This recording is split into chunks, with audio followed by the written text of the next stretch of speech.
All right, ladies and gentlemen, welcome back to the channel, guys. Today we have another Houston Rockets video for you. Now, before we get into it, if you guys could like this video, leave a comment, drop a subscription. If you are new here, it helps out the algorithm so much, helps push out my videos to new people. So with that being said, let's just get right into it. Now, I'm going to do a very similar video to what I did last night when it was 3 reasons the Houston Rockets should draft Evan Mobley. So basically, Fansided comes out with these 3 reasons the Rockets should draft blank, and I just kind of go through it, give my opinion, and kind of react to it live. I haven't read the article or done anything like that, so we are going to react to this because I love Jalen Green.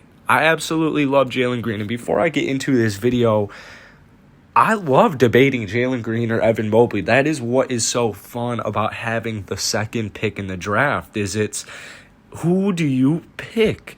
There's near endless opportunities, near endless possibilities mixed in with not having the first pick. So this is a very, very interesting situation because honestly, the Houston Rockets could still somehow get Cade Cunningham. Then they obviously could get Evan Mobley, Jalen Green, Jalen Suggs. Like, the possibilities truly are endless. So most draft big boards have Mobley as the second overall prospect, but because of Christian Wood, a lot of Rocket fans want to make the argument that Jalen Green or Jalen Suggs, who are both guards, make a better fit in Houston. Now, GM Rafael Stone said that he is looking for star potential, and you could argue that nobody has more star potential than Jalen Green. He's a scoring highlight machine. He's one of the go-to options on whatever team he will be drafted, and the rest of his game is going to take some time to develop, but I guarantee you he's going to come out into this league and drop around 20 or over 20 points per game in his first season. So the Rockets, we already have a all-star caliber center in Christian Wood. Hopefully we have an all-star caliber guard in Kevin Porter Jr., although consistency, turnover, we'll wait to see about that. But Christian Wood, undisputed, this is a quite possible all-star next season. Probably should have been an all-star this past season if it were not for his ankle injuries. So let's get into this video. Here is reason number 3. Proved it at the highest level. And this is so true, man. This is something I was talking about. I talk about every time I talk about Jalen Green. I mean, he is playing in the G League. And quite honestly, I would rather have... It's a tough situation, to be honest, because there's a lot of college basketball teams that some of these guys will play that are just not good. They're not playing against like that good of players.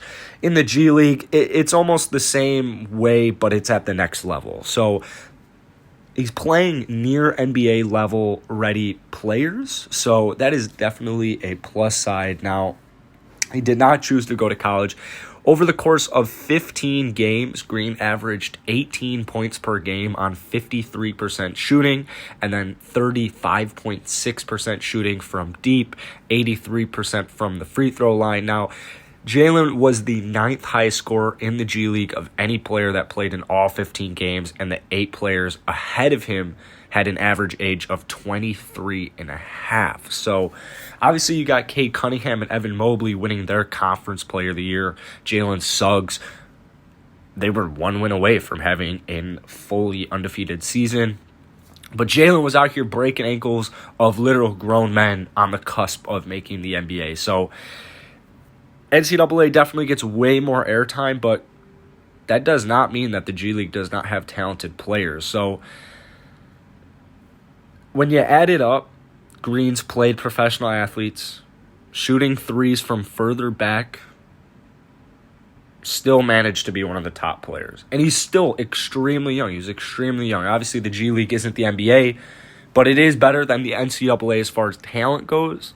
And he might be a little bit more ready than your average NBA prospect. So let's get into reason number 2 here. Best scorer, this is definitely probably going to be true here. Now, Jalen Green is a no doubt pure scorer. He scored more than Mobley and Jalen Suggs in scoring volume and efficiency.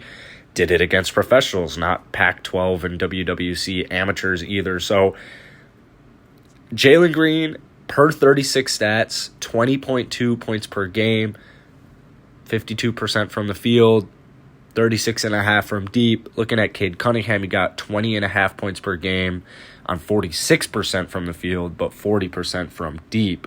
Now, Jalen's really good in transition. Honestly, most of these dudes in the top four, all of them in the top four, are really good in transition, and that is what you want on every single NBA team.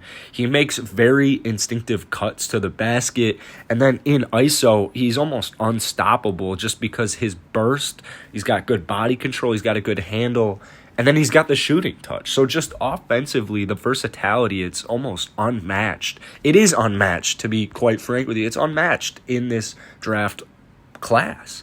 He's a few steps ahead of everybody in his competition. So as his game matures, I don't know how defenders are going to stop him. They're going to have to double him. Hyper-athletic guards usually come into the league with a questionable three-point shot, with a questionable jump shot.